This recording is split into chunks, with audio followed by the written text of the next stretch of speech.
Good morning students. I am Ankit Jain from Pulse Career Institute.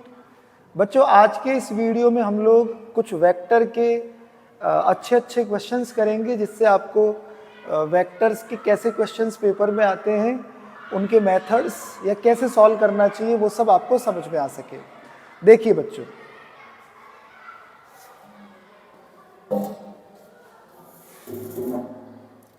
जैसे मैंने एक question लिया है ABCD be a quadrilateral if E and F are the midpoint of diagonal AC and BD, तो आपको इसकी value calculate करनी है K की वैल्यू। देखो बच्चों, मैं इस वेक्टर में से ज्योमेट्री वाले जो क्वेश्चन आए तो इन वेक्टर्स को कुछ एज्यूम कर लिया करो। आप सपोज करो कि A vector small a vector है, B vector small b vector है, C वेक्टर स्मॉल c और D वेक्टर स्मॉल d।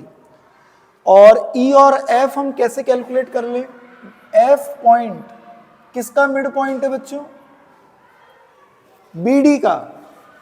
तो F को क्या लिख सकते हो? B plus D upon 2। और E किसका मिड पॉइंट है? AC का। तो E को क्या लिख सकते हो? A vector plus C vector upon 2। अब देखो इस क्वेश्चन को सॉल्व करते हैं बच्चों। कि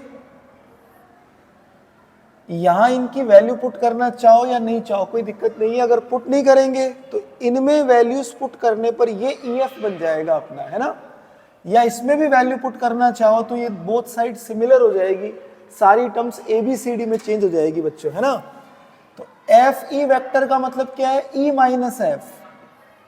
तो E वेक्टर में से आप माइनस करो F वेक्टर को। देखो दोनों माइनस हो गए बच्चों, और 2 LCM clear equal to AB vector का मतलब क्या हुआ? B minus A।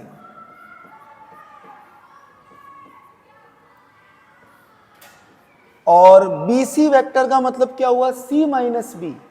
बाहर माइनस का साइन है तो माइनस C प्लस B हो गया बच्चों, राइट।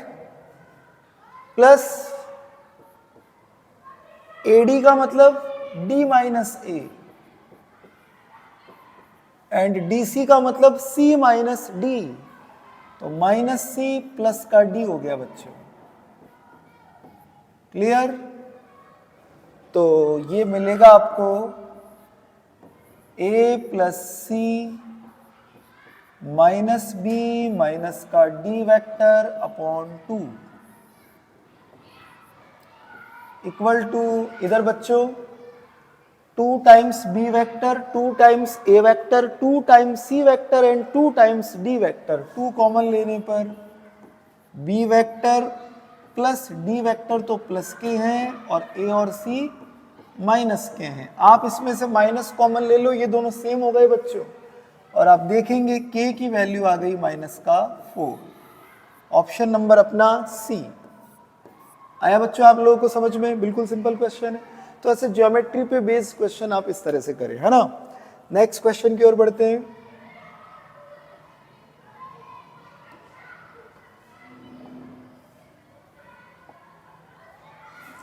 देखिए बच्चों, नेक्स्ट क्वेश्चन है A वेक्टर, B वेक्टर और C वेक्टर आपको गिवन है और D वेक्टर इस कंडीशन को सेटिस्फाई करता है। इसका मतलब हुआ बच्चों, अगर आप इसको इधर लाकर B वेक्टर कॉमन ले लें इसमें से, तो आप इस तरह से लिख सकते हैं इस इक्वेशन को, इस इक्वेशन को। अब दो वेक्टरों का क्रॉस 0 है, इसका मतलब दोनों पैरेलल हैं। पैरेलल का मतलब दोनों प्रोपोर्शनल है। तो D वेक्टर की वैल्यू क्या मिलेगी आपको? C vector plus lambda B vector. अच्छा, आपको D ही कैलकुलेट करना है, ऊपर देखो D वेक्टर ही कैलकुलेट करना है। तो अगर मैं लैम्बडा कैलकुलेट कर लूं तो D मिल जाएगा। कैसे करें? इस D का A के साथ डॉट कर देते हैं, बिकॉज D डॉट A 24 है। बोथ साइड A के साथ डॉट कर दिया। ये C vector dot A vector हो गया, lambda B vector dot A vector हो गया। C dot A, this is C and this one A. 2 minus 4 plus 8. 2 minus 4 plus 8. तो क्या बचा बच्चों? 6. 2 minus 4 और प्लस 8. 6 बचेगा बच्चों. अब B डॉट A करिए. 3 प्लस 14 कितना हो गया? 3 प्लस 14 17 और माइनस का 8. 17 माइनस 8 प्लस 9. इसको इधर लेकर आओ, आप देखेंगे लैम्बडा की वैल्यू आ गई बच्चों 2. इस वैल्यू को यहां पुट करके आप डी वेक्टर कैलकुलेट कर सकते हैं और फिर उसके मैग्नीट्यूड का स्क्वायर कैलकुलेट कर सकते हैं बच्चों. ठीक है, नेक्स्ट क्वेश्चन की ओर बढ़ते हैं. नेक्स्ट क्वेश्चन देखिए, ये वेक्टर है आपके पास a1i plus a2j plus a3 के विथ ये कंडीशन गिवन है आपको मॉड ऑफ ai. इसका मतलब है बच्चों tan, अगर मैं i की जगह 1 रखूं तो a1 का mod less than 1, tan into a2 का mod less than 1, tan into a3 का मॉड लेस देन 1. इसका कंक्लूजन फाइनल क्या मिला कि ai का मॉड स्मॉलर देन 1/10. ये इंडिविजुअल तीनों जो कंपोनेंट है बच्चों a1, a2, a3, ये तीनों का मॉड्यूलस लेस देन 1/10 है. ओके, अब फर्स्ट देखो आप स्टेटमेंट करेक्ट है या फॉल्स है. मैक्सिमम वैल्यू ऑफ दिस, तो इनकी ये तो तीनों इक्वल ही है. इक्वल तो नहीं है पर इनका मॉड्यूलस लेस देन 1/10 है. तो इसका मतलब हो गया कि इसकी मैक्सिमम वैल्यू 0.1 से कम ही है. राइट, क्योंकि ये तीनों 1/10 से कम है. कितने ये पता नहीं, पर 1/10 से कम है. अब जरा इसका मॉड्यूलस कैलकुलेट करना. तो मॉड्यूलस ऑफ ए, अगर सपोज कर लो इनकी वैल्यू 1/10 भी होती है, वैसे तो 1/10 से कम है ना, फिर भी 1/10 भी होती है, तो ए का मॉड्यूलस हो गया 1/100, 1/100, 1/100, 3/100. तो क्या मिलेगा बच्चों आपको? ये रूट ऑफ 3/10, रूट ऑफ 3/10. तो आप ही देख के क्लियर कीजिए कि ये बड़ा है या ये बड़ा है. ये ही बड़ा है, तो ये स्टेटमेंट बिल्कुल ट्रू है. अच्छा, इक्वल कब हो सकता है? इक्वल उस केस में हो सकता है, सपोज करो एक a1 1/10 हो जाए और a2 और a3 0 हो जाए. उस केस में a का मॉड्यूलस भी 1/10 हो जाएगा. तो उस सिचुएशन में ये इक्वल हो सकता है, इसीलिए फर्स्ट वाला स्टेटमेंट ट्रू है. अब सेकंड वाले की बात करते हैं. सेकंड वाला क्या कहा गया है बच्चों? a का मॉड्यूलस देख लिया आपने कितना आया, इज लेस देन और इक्वल टू 3 टाइम्स इनकी जो मैक्सिमम वैल्यू है. तो आपने देखा बिल्कुल ये लेस देन जरूर होगा इससे, क्योंकि वहां √3 है. बट इक्वल हो सकता है कि आप ऐसा सोच के देखिए, इक्वल किस केस में हो सकता है?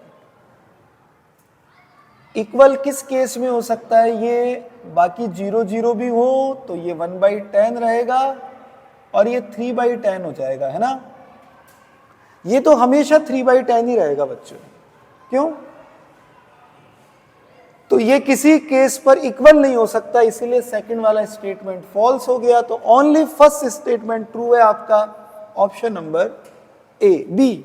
Only statement is true. Clear हो गया बच्चों आप लोगों को? नेक्स्ट क्वेश्चन की ओर बढ़ते हैं.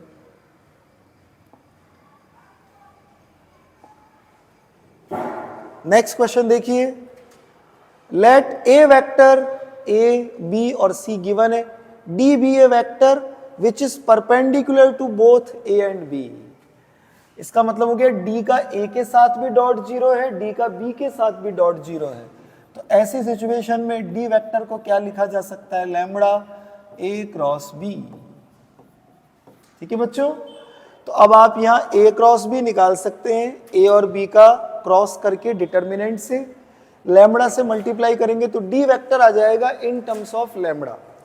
फिर आप क्या करेंगे, सी डॉट डी आपको 12 गिवन है, सी डॉट डी आपको 12 गिवन है, तो सीधे ही इसका सी के साथ ही डॉट कर देते हैं फिर, लेकिन बाद में ए क्रॉस बी की तो जरूरत पड़ेगी ना डी वेक्टर के लिए, ठीक है ना। तो अपन क्या करते हैं, सी डॉट डी, तो यहां से डी वेक्टर निकालेंगे, क्रॉस सबको करना आता है, लैम्बडा से मल्टीप्लाई हो जाएगा वो क्रॉस, और फिर जो आएगा उसका सी के साथ डॉट करके 12 के इक्वल कर देंगे, तो आपको लैम्बडा की वैल्यू मिल जाएगी और यहां रखने पर डी वेक्टर आपको मिल जाएगा।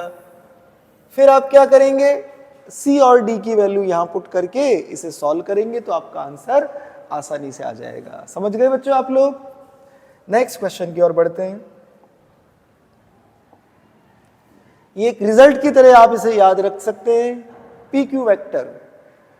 If P and Q respectively circumcenter and orthocenter of triangle ABC, तो PA plus PB plus PC कितना होगा, PQ वेक्टर। ठीक है बच्चों, हालांकि इसे भी ज्योमेट्री से निकाला जा सकता है। इन तीनों पॉइंट्स को मान लेंगे, A को A वेक्टर, B को B, C को C, और सर्कमसेंटर और ऑर्थोसेंटर हम ट्राइंगल का निकाल सकते हैं, और फिर PA प्लस PB पर प्लस PC कैलकुलेट कर सकते हैं बच्चों। क्लियर? ओके। नेक्स्ट वीडियो में बच्चों हम और नेक्स्ट क्वेश्चंस के साथ मिलेंगे। Thank you. आज के क्वेश्चंस मेरे ख्याल से आपको सब समझ आए होंगे। ये शॉर्ट टाइम में मैंने आपको जो 5 अलग अलग क्वेश्चन समझाए हैं